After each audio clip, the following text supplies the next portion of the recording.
জি বাংলার জনপ্রিয় ধারাবাহিক দুই শালিক নিয়ে এবার তৈরি হয়েছে বড় জল্পনা।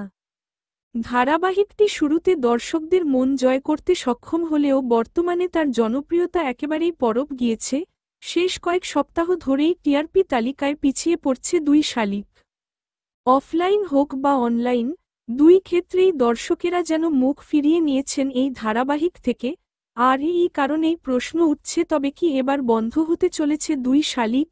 মূল আকর্ষণ ছিল গৌরব এবং আখির জটিল সম্পর্ক, তাদের জীবনে আসা চমকপ্রদ টুইস্ট, কিন্তু গল্পের মূল প্লট অল্প কয়েকটি এপিসোডেই শেষ করে ফেলা হয়েছে। এরপর থেকে যে ট্র্যাক চলছে তা অনেক দর্শক একেবারেই পছন্দ করেননি। বর্তমান প্লট, নতুন শত্রু, আখির স্মৃতি হারানো সবকিছু মিলিয়ে গল্পে নাটকীয়তা থাকলেও সেই পুরনো আবেগ আর টান দেখা যাচ্ছে না দর্শকদের মধ্যে, যার ফলে ধারাবাহিকটি একদিকে যেমন অফলাইনে টিআরপি হারাচ্ছে, অন্যদিকে সোশ্যাল মিডিয়াতেও আগের মতো আলোচনায় নেই।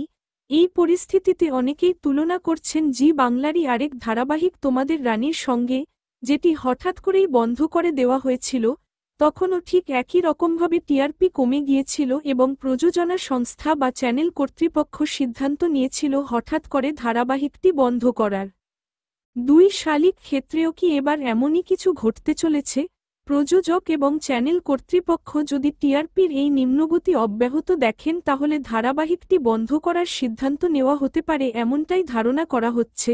তবে এখন পর্যন্ত চূড়ান্তভাবে কিছু ঘোষণা হয়নি। গল্পে নতুন মোড়, গৌরবের ফিরে আসা সবকিছুই হয়তো সাময়িকভাবে দর্শকের আগ্রহ ফেরাতে পারে, কিন্তু সেটা কতটা টিকবে তা সময়ই বলবে। আপনারা যদি দুই শালিক বন্ধ হয়ে গেলে মিস করেন তাহলে অবশ্যই নিচে কমেন্ট করে জানান। ধারাবাহিকটি নিয়ে আপনার মতামত জানান। বাংলা বিনোদনের প্রতিটি আপডেট সবার আগে পেতে চ্যানেলটি সাবস্ক্রাইব করে পাশে থাকা বেল আইকনটি বাজিয়ে দিন। ধন্যবাদ।